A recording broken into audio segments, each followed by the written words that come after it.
এখন ভাইকে কেন বললো? হাদি ভাইকে কেন বললো? বিচার চাই, এটা বিচার চাই আমরা।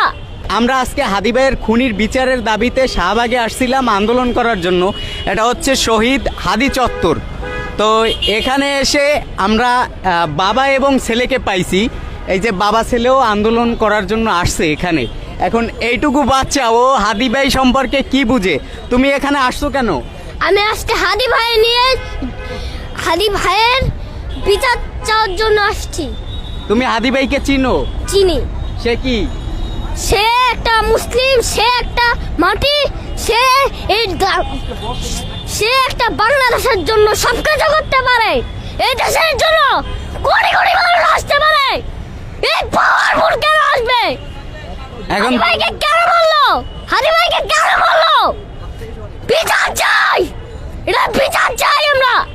ওর রিয়াকশনটা দেখেন। হ্যাঁ, আমাদের দেশে মানুষ তো অনেকেই আছে, বাট সত্যের পথে কয়জন থাকে? এইটুকু বাচ্চা ও বিচার চায় হাদি ভাই হত্যার, অথচ আমরা হাদি ভাইকে ভুলেই গেছি এর মধ্যে। তো হাদি ভাই এখন কোথায় আছে? হাদি ভাই মাটির নিচে আছে। আল্লাহ উঠেই নিয়েছে। আল্লাহ যতটা কিছু করুক, হাদি ভাই এই দেশে ছিল, তারপরেও এই হাদি ভাই তাড়াতাড়ি মারা গেল।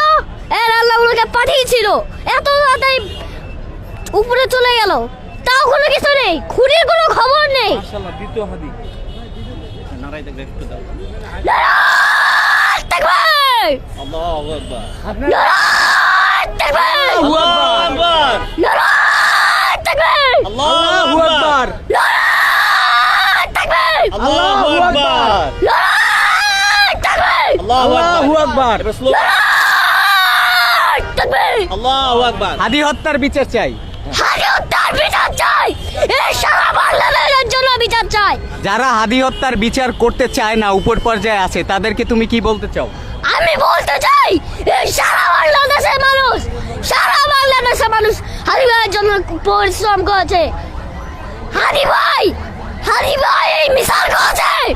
হাদি ভাই যদি আজ পর্যন্ত বেঁচে থাকতো, ওনার সাথে আমার দেখা হতো, বলতাম যে হাদি ভাই আজকে বেঁচে আছে।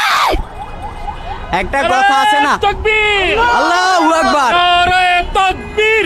আল্লাহু আকবার! তুমি কে, আমি কে? হাদি হাদি! যারা ভাবেন যে হাদি ভাইরে মাইরে ফেলাইছেন, হাদি শেষ, এক হাদি মাইরে ফেলাইছেন, কোটি হাদি আছে। এই যে প্রজন্ম, ও ঠিক করে কথা বলতে পারে না, কিন্তু ও পরবর্তী হাদি, এতে কোনো সন্দেহ নাই। যুগে যুগে হাদি আপনাদের ঠাপান্যার জিন্নে আইতে আছে।